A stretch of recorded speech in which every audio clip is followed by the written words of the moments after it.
Hey, bro. The dude next door done pulled out his smoker again? Again? Hell. You know what we finna do? Finna go. Hey, Teeks Barbecue, we bite. Alright, bro. That's all I do.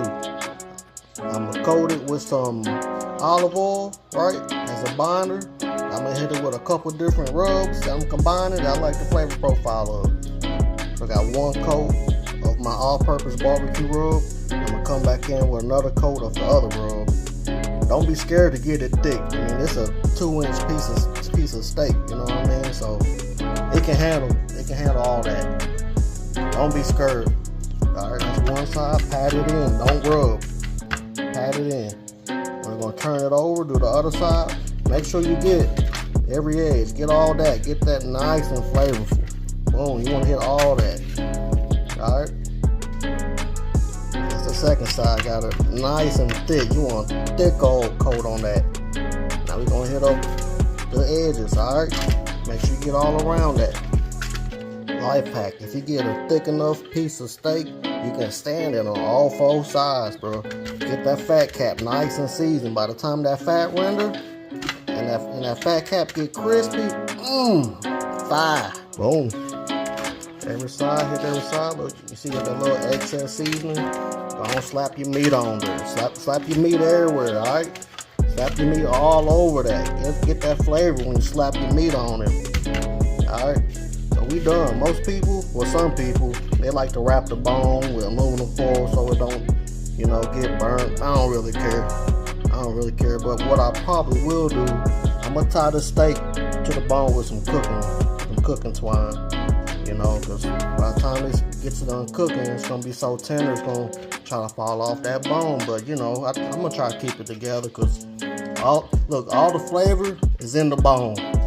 Whatever's in here, all that goodness in here is gonna permeate all through the meat. There's some good meat right here, some good meat. Tastes perfect in your mouth. There it is. It's ready for the smoker. Like I said, all I did was coat it some olive oil. I'm using this Killer Hogs barbecue rub. It's fire, it's gas. And I'm topping it off with this gas too.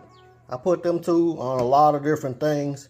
You can make your own season, do whatever, but they figured it out. It's pretty good. Like I said, I put it on my steaks. I put it on pork chops. You can put the barbecue on everything, but as far as this one, it's pretty hearty. So between the steak and pork chops, that's about as far as I'd go with that. But this, man, throw that sucker on everything. Got the charcoal bed going. Now we just got to get some fire on this hickory. Let that burn down.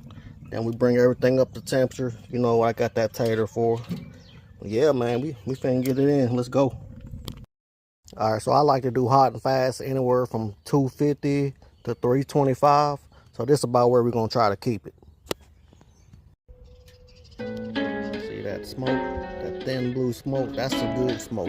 That's the type of smoke you want. All that all that really bright white bellowing smoke ain't no good. That makes your food taste better. You want a real thin blue smoke like that. All right, now we're ready to slap the meat on. So you see I got my probe here about where in the middle. So I know the temperature is gonna be hot or cold, vice versa. So we in the middle. But we also got the stack back here that sucks all the smoke out. So it should be hotter back here than it is up here. So I'm gonna put this on. This is key.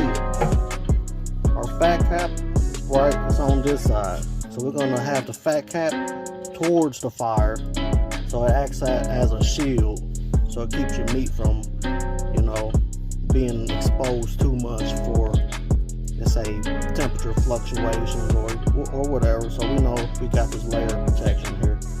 So we're gonna slap this on. We're gonna run about 250, 300, give or take. Should take a little bit, a couple hours, and we're gonna sear it.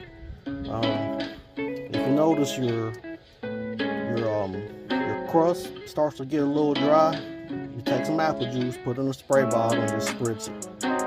But we're gonna let it do what it do for the next hour or so, then we'll check on it. Get it.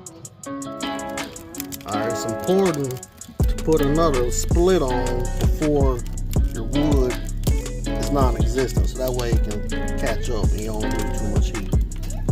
Look at that, about an hour and a half in, still moist. Might spray it, stretch it here a little bit.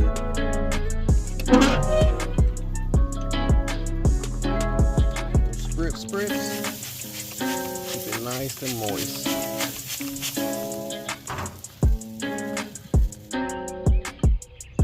Tape's barbecue. On seared in the firebox. That's why I'm sure it just burn off.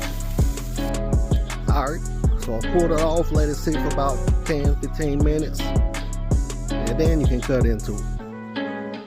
Ain't take long, it'll take about 2 hours. Main thing, you gotta let the meat rest, let the juices don't work its way back through. Peace.